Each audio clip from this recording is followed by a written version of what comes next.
Olá, bem-vindos novamente ao canal Sound and Vision. Meu nome é Gonçalo Galvão. Eu sou o João Rocha. Então hoje vamos novamente apresentar um vídeo sobre os discos e novos lançamentos. Ou não? Ou podem não ser novos. Por acaso hoje não são novos. Por acaso hoje não são. Não são propriamente novos, mas que são discos que de facto valem bastante a pena. João, qual é que é a tua sugestão para o vídeo? A minha sugestão para hoje é este disco com esta capa cósmica, Planetário. É um disco de 2017 da editora 4AD. Falámos num vídeo recente. A 4AD de facto anda a editar coisas muito boas. Este disco conta apenas e só com digamos assim, um super grupo. Sufjan Stevens, Nico Muhly, Bryce Dessner e James McAllister. Portanto, o Sufjan Stevens acho que dispensa apresentações, todos o conhecemos. O Nico Muhly pode ser um nome um pouco mais desconhecido, mas basta dizer que ele é compositor de música clássica contemporânea e ele tem sido o orquestrador e o escritor portanto, das cordas de gente como a Björk, os Grizzly Bear, o Anthony and the Johnsons e uma série de outros. E o Bryce Dessner, também se calhar o nome não pode não dizer muito, mas pronto, é o guitarrista dos National e também compositor de... Um dos grandes compositores da banda. Exatamente, e também compositor, que é um lado que eu um pouco mais desconhecido dele, ele também compõe para cordas. Que eu por acaso não tinha bem essa noção, mas pronto, fiquei a saber com este disco. E depois ainda o James McAllister, que é um percussionista e também alguém ligado à área das eletrónicas, que costuma colaborar com o Sufjan Stevens. Pronto, este foi um disco que nasceu de uma proposta de uma galeria de arte holandesa, que fez a proposta ao Bryce Dessner e ao Nico Muhly para criarem uma espécie de obra para a abertura desse teatro, dessa galeria de arte na Holanda, e eles decidiram chamar o seu amigo Sufjan Stevens e o James McAllister para ajudar na elaboração do disco e na composição do disco.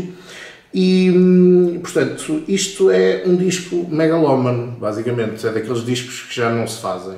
Pronto, isto é quase há aqui muitos aspectos quase de prog rock, digamos assim, embora tenha um lado muito moderno com as batidas do James McAllister, tem um lado eletrónico que provavelmente não encontraríamos nunca no disco dos anos 70, a ambição e tudo o que está depois aqui por trás, e até por falar no sistema solar, é um dos temas do disco, é o sistema solar, são os deuses greco-romanos, as letras são do Sufjan Stevens, mas ele aqui de facto fugiu um bocadinho aqui ao seu trabalho habitual e à sua lírica habitual e temos de ver que este disco foi criado ao mesmo tempo que estava a ser criado o último disco do Sufjan Stevens, portanto o Carrie and Lowell, que era um disco completamente intimista sobre questões muito pessoais.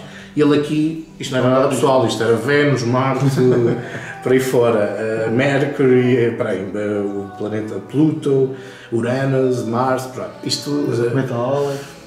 Também, Metal, é verdade, também cá está, o nosso amigo Metal, mas, portanto, aqui o Sufjan Stevens estava a fazer uma coisa completamente diferente do disco anterior dele. Isto é megalómano porquê? Porque isto, de facto, tem coros, tem orquestra, tem uma produção gigantesca, portanto, isto é um disco que os próprios músicos gravaram todo este disco. Isto foi preparado para ser exibido ao vivo, foi exibido ao vivo e não havia certezas como é que... O que é curioso, porque de facto para exibir ao vivo, aí a tal galeria de arte holandesa criou as condições e pagou, mas os próprios músicos não tinham certeza se iam ter dinheiro para depois replicar isto em estúdio, normalmente é ao contrário, faz-se em estúdio uma grande coisa, depois não se consegue ter a certeza como é que se faz ao vivo, aqui foi ao contrário, porque para replicar ao vivo, para tocar ao vivo havia dinheiro e estava pago, mas a questão era como é que depois em estúdio eles poderiam fazer uma gravação disto. A possibilidade que tiveram, a primeira era gravar uma das atuações, mas não, eles queriam dar mais riqueza e mais nuances ao disco que só seriam possível em estúdio, e de facto estiveram 2 anos para gravar, mas conseguiram e gravaram. O disco finalmente durou a gravação, como disse, 2 anos, porque todos os músicos tinham outras coisas para fazer nas suas bandas e outros trabalhos, mas conseguiram, está aqui. É um disco que não é fácil, é um disco muito longo, exige bastante atenção. Deu alguma notoriedade também por causa disso, não foi? Sim, porque não é um disco fácil. De facto, quem o ouça, quem vem à espera de National ou de Sufjan Stevens, não é isso que vai encontrar. Não é isso que vai encontrar, sem dúvida. Agora, vai encontrar um disco muito interessante, com muito boas músicas. Agora, o disco também tem um lado de música ambiental à Brian Eno, digamos assim, que o torna bastante difícil de ouvir. Portanto, exige a nossa atenção, exige audições repetidas. É um disco que precisa de várias audições. Eu lembro-me da primeira vez que eu ouvi, senti a megalomania do projeto. Agora não senti a música em si, não me disse grande coisa, não me agarrou logo. Isto pareceu-me apenas só uma loucura, quase, destes músicos. Mas depois fui ouvindo mais e de facto é um disco que tem tantas nuances, tantos pormenores, que nos vai conquistando. Tem muito para ouvir, precisa da nossa atenção e se lhe dermos atenção, o disco retribui-nos bastante. Acho que é um bocadinho longo demais, não é? Penso que sim, penso que sim, é bastante longo. O maior problema deste disco é que se torna... E é a minha opinião, se calhar pode haver quem não concordo, mas eu acho que o disco ainda por cima tem um defeito que é difícil de passar por cima dele, que é, para mim as melhores músicas são as primeiras. O disco abre de uma forma, até a faixa 5, digamos assim, é genial. E depois começa a perder um pouco de gás, na minha opinião. Para outras pessoas, se calhar, até fica mais interessante. Para quem gosta mais deste tal lado à Brian Eno, para quem gosta mais disso, dessa vertente, se calhar torna-se mais interessante. Para mim, essa parte tornou-se mais fria e o disco comecei a perder o interesse no disco. Mas de facto, hoje em dia, considero que, embora não seja um disco perfeito, é tão ambicioso, tão megalómano, que é daqueles discos que já não se farão muitos. E portanto, enquanto houver gente a criar música com esta complexidade e esta coragem até, as pessoas têm de ir ouvindo e vale a pena. O disco é muito interessante. Portanto, isto é uma mistura de música clássica com rock, com eletrónica, com Brian Eno, mais uma vez tenho de dizer, porque de facto acho que está cá. Por exemplo, olha, eu posso dar um exemplo, eu penso que o disco do Sufjan Stevens, o Age of ADZ, é um belo disco. É um grande disco, se calhar até mais coeso do que este, também um pouco mais pequeno. Também muita gente na altura acusou o disco de ser muito grande, mas mesmo assim é mais pequeno que este. Acho que é um bom, para quem gostou desse disco, este é um bom ponto de referência, digamos assim, porque este disco tem um pouco desse lado ambicioso, em que se tenta meter de tudo dentro do disco. E também não é um disco fácil. E também não é um disco fácil, é verdade. Mas eu penso que há alguns pontos de contacto com esse disco para poderem perceber melhor o que está aqui neste planetário. Mas, portanto, vale a pena. Hoje são com atenção. Se não ouvirem com atenção, são pelo menos as faixas Neptune, Júpiter, Vênus, Pluto, Earth e Mercury. São as melhores, na minha opinião. São as que têm menos Brian Eno, confesso. Mas vale a pena. Ouçam. Boa, parece-me muito bem. E não sendo combinado novamente, mas acho que há aqui algumas ligações. Parece-me que sim. Parece-me que sim. Dou uma parte da construção musical para o que eu vou trazer hoje. Portanto, eu vou trazer o último trabalho da Björk, portanto, o Utopia, que é o seu 10º álbum de estúdio, com a colaboração agora do seu novo produtor e colega de trabalho, que tem andado a sair muito, a fazer muita coisa juntos do Arca. Não é do agrado de toda a gente a música que o Arca tem feito, mas o que é certo é que ele tem trazido, gosto ou não, há que se reconhecer o trabalho inovador que ele tem trazido na sua música, na sua produção, mesmo ao lado das eletrónicas. Ele tem de facto construído uma sonoridade muito própria e que acabou por trazer aqui à Björk algo de novo, quando se pensaria que... E a Björk acaba por ser neste momento uma das grandes influenciadoras da música. Portanto, eu costumo dizer que ela já se influencia ela própria, é daqueles músicos que não vai buscar referências, as outras pessoas é que vão buscar referências à Björk. E ela consegue sempre transformar-se. Mas chegas aqui a um ponto que a sonoridade da Björk é sempre reconhecida. Tu ouves e percebes logo aquilo que é Björk. E o Arca acabou por trazer alguma novidade a esse nível e transformar um pouco aquilo que é o trabalho da Björk em algo novo.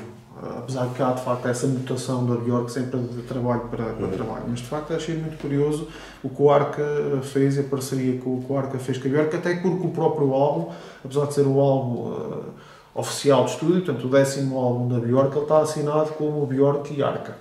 Portanto, é perceber a importância que ele teve na própria construção deste disco.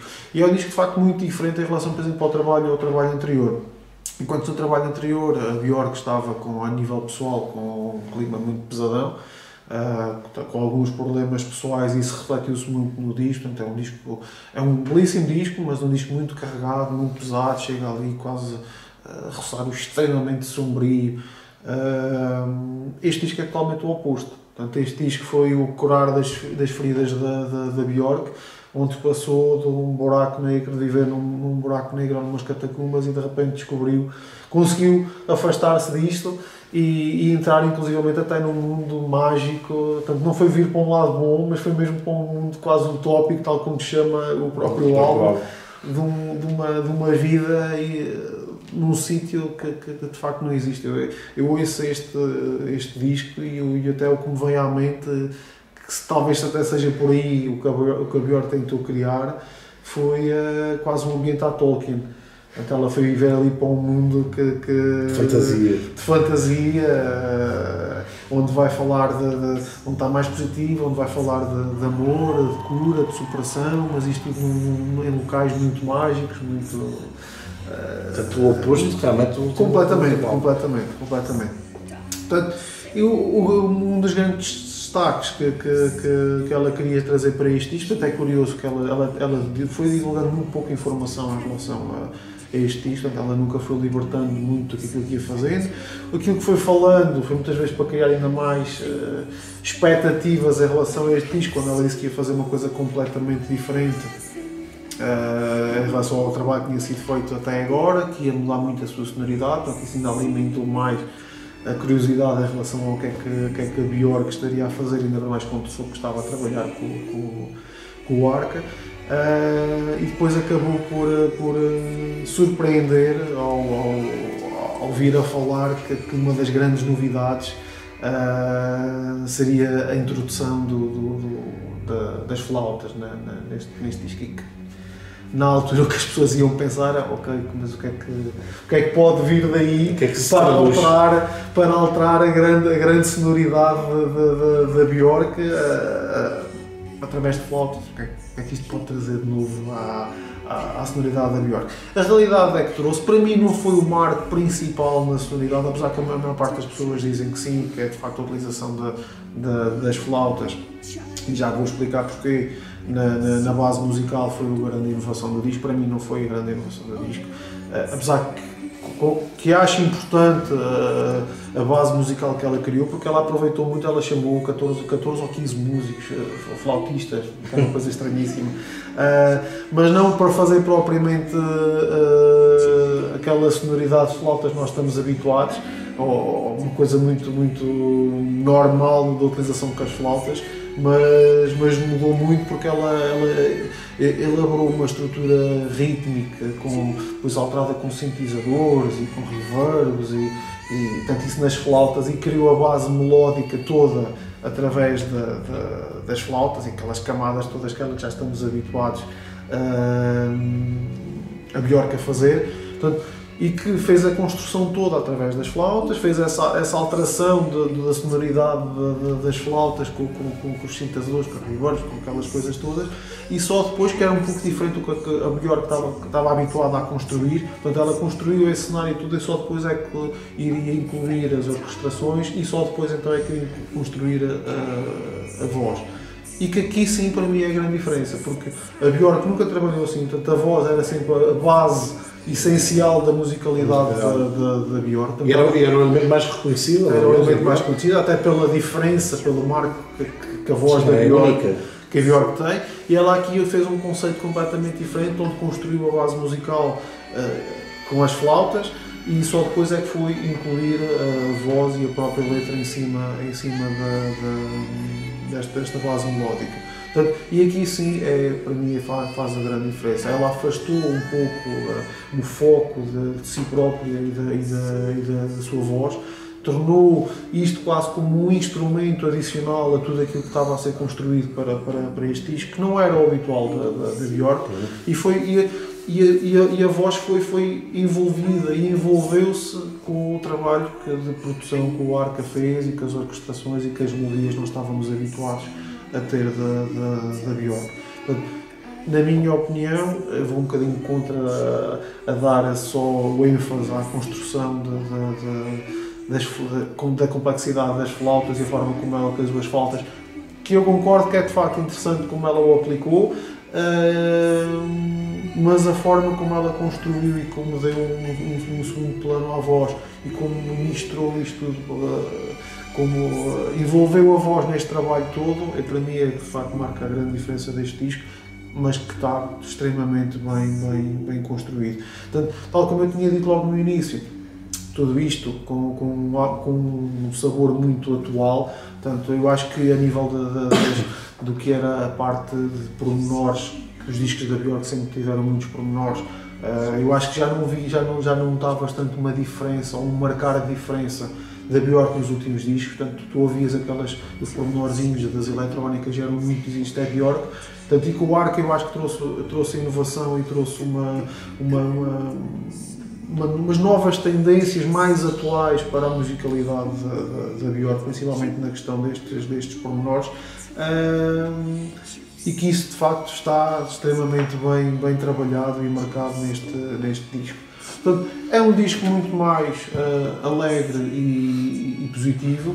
É um disco que respira exuberância, com os ambientes, como eu tinha dito, os ambientes de Tolkien, todos muito mágicos, que eu acho que até no próprio alinhamento do disco eu acho que está muito bem conseguido, onde temos as duas primeiras músicas que vai buscar é a ponto onde ela passou do mundo onde estava, e que depois encontra um portal que permite vir para este novo mundo mais celestial, digamos assim, e que está de facto muito marcado nas vozes da Björk, com melodias todas muitas do fantástico, todas muito do mundo que não será o nosso, e depois envolvidos então pelas eletrónicas do Arca. Portanto, eu acho que musicalmente eu acho que é um disco incrível, que vale a pena dar-lhe a oportunidade. Quem esteja habituado de facto à musicalidade anterior da Björk vai encontrar aqui diferenças,